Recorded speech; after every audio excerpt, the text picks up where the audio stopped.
Hello Simon, est-ce que tu peux te présenter s'il te plaît? Ouais, donc je suis Simon Bureau, je suis un des deux cofondateurs de Ilia, donc c'est une entreprise que j'ai créée il y a 4 ans avec mon associé Antoine Escande. La mission qu'on s'est donnée, c'est de développer des produits qui permettent de réduire l'impact environnemental des gestes du quotidien et notamment réduire la consommation en eau et en énergie de la douche, parce que la douche c'est le premier poste de consommation du foyer en eau et le deuxième poste de consommation d'énergie. Et donc nos deux produits, c'est le capteur ILO, donc c'est un capteur qu'on installe dans sa douche pour se sensibiliser à sa pratique, prendre conscience de combien on consomme dans sa douche. D'accord? Et la douche cyclique, c'est un produit qui permet de recycler l'eau dans la douche pour Ok, qu'on puisse passer autant de temps qu'on veut dans la douche, mais en consommant beaucoup moins d'eau et beaucoup moins d'énergie qu'une douche traditionnelle. c'est génial. Merci. D'accord. Et du coup, tu es passé par TSM lors de ton parcours étudiant. Et quel a été du coup ce parcours au sein de notre école? Alors j'ai fait un double diplôme avec TSM. Donc j'ai aussi étudié à l'INSA à Toulouse. Au D'accord. départ, ma formation c'est l'INSA à Toulouse, où j'ai rencontré Antoine, mon associé.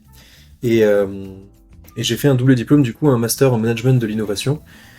C'est une idée qui m'est venue pendant mon parcours ingénieur. Je sentais que j'avais cette fibre de l'entrepreneuriat, que j'avais Mhm. cette envie d'entreprendre. Et donc j'ai voulu m'ouvrir un peu à autre chose que l'ingénierie. Et c'est ça qui m'a amené sur la route de TSM. Et est-ce que tu peux nous parler peut-être de ton parcours entrepreneurial et de Ilia un peu plus en détail? C'est ma création Oui. avec Antoine, du coup, avec mon associé. C'est vraiment un projet qu'on a mené à deux. En fait, pendant nos études, on a eu cette envie d'entreprendre parce qu'on s'est dit, nos diplômes vont nous donner enfin, le métier qu'on va avoir avec nos diplômes va avoir de l'impact sur la société, sur l'environnement. Et donc, comment on peut faire pour que cet impact soit le plus positif possible. Et donc, on a longtemps réfléchi à qu'est-ce qu'on voulait faire, comment on allait se mettre au service de la société et de l'environnement. Et on a commencé à entreprendre pendant nos stages de fin d'études. Donc l'idée avait déjà émergé, mais pendant à peu près un an, on bricolait dans notre salle de bain. C'était vraiment un peu cet entrepreneuriat, l'image qu'on en À la a. Steve Jobs. On a souvent l'image de l'entrepreneuriat dans le garage, mais Oui. nous, du coup, c'était dans la salle de bain, hein, parce qu'on bricolait une douche. Et on se disait pas encore entrepreneur. Et au bout d'un an, on s'est dit, bon, en fait, si on veut que notre projet Mhm. il ait un impact, il faut qu'il sorte au grand jour, donc il faut s'y mettre à temps plein. Et donc on s'est mis à temps plein en 2019 alors qu'on a été diplômé en 2018. Et après, bah, c'est un long parcours du combattant l'entrepreneuriat, surtout quand on est jeune et qu'on entreprend après les études.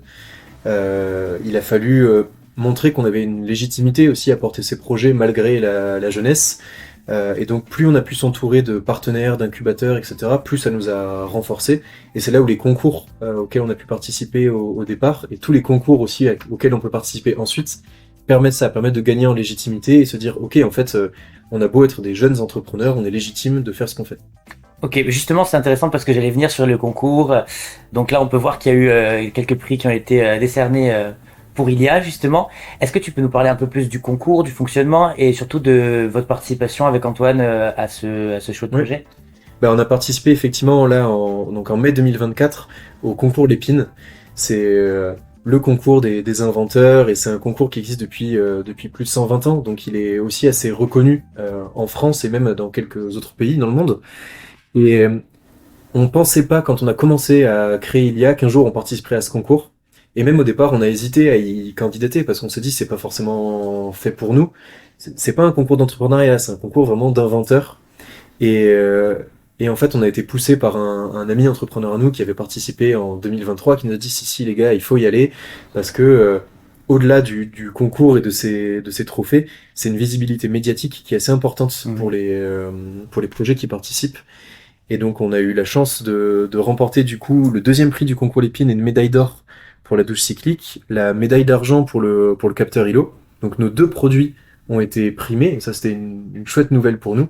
Et puis, on a une visibilité médiatique qui a été assez forte. On est passé dans différents VT de M6, TF1, France 2, et ça a donné d'un seul coup une envergure assez importante au projet.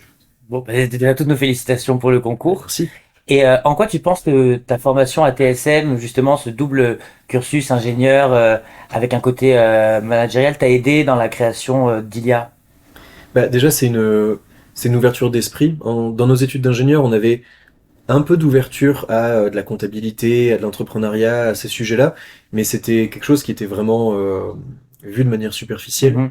Et donc là, faire un master en management de l'innovation, moi, ça m'a aidé à plonger un peu plus dans ces sujets-là, même si en fait, on se rend compte après que c'est en entreprenant qu'on comprend vraiment ce qu'on faisait et ce qu'on a appris en cours, parce qu'on le met en pratique sur un projet réel. Euh, donc ça m'a vraiment aidé, ouais, à avoir cette notion de la communication, du marketing, de la finance que j'avais pas forcément par les études d'ingénieur. Ok. Et de manière un peu plus légère, quel a été ton meilleur souvenir à TSM si t'en as à nous partager Euh, c'est vraiment en lien, mais en fait, le fait d'être en cours avec, on était une classe, c'était vraiment assez mix entre des gens qui étaient vraiment de cursus initial chez TSM, Mhm.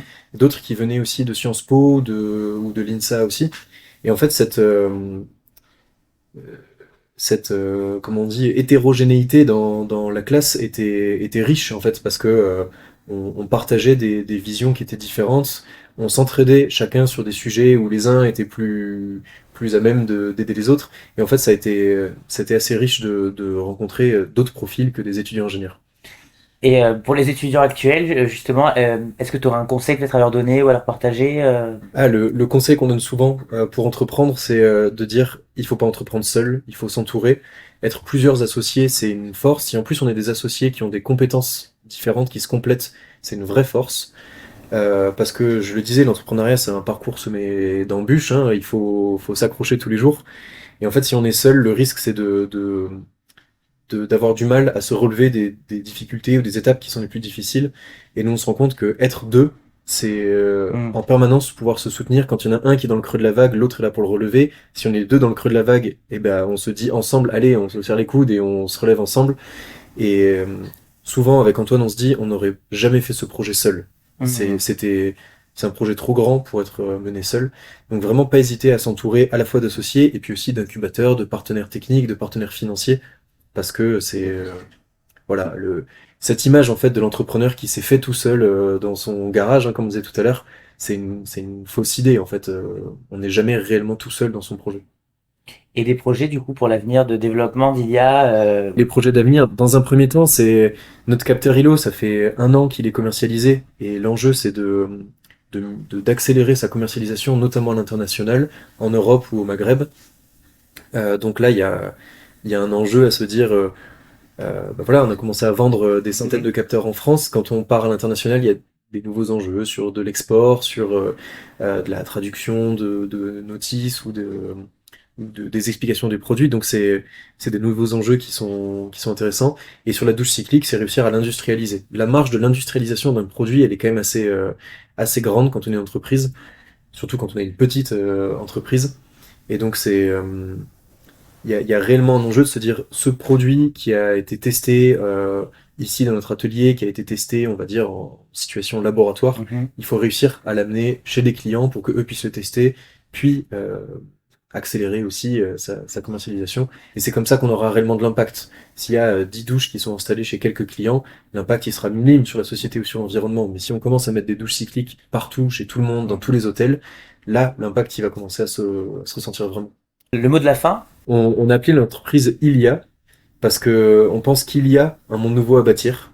Ok, Et donc ce Ilia, c'est comme le début d'une phrase, c'est le début d'accord. d'une aventure. Et donc voilà, ça nous plaisait de donner ce nom à notre entreprise donne toujours une ouverture vers quelque chose, et puis vers plein de jeux de mots, hein. Il y a plein de jeux de mots à faire. Mais voilà, c'est pour ça qu'on s'appelle Ilia. Ok, bah merci beaucoup et encore toutes nos félicitations pour ces belles victoires bien méritées. Eh ben merci.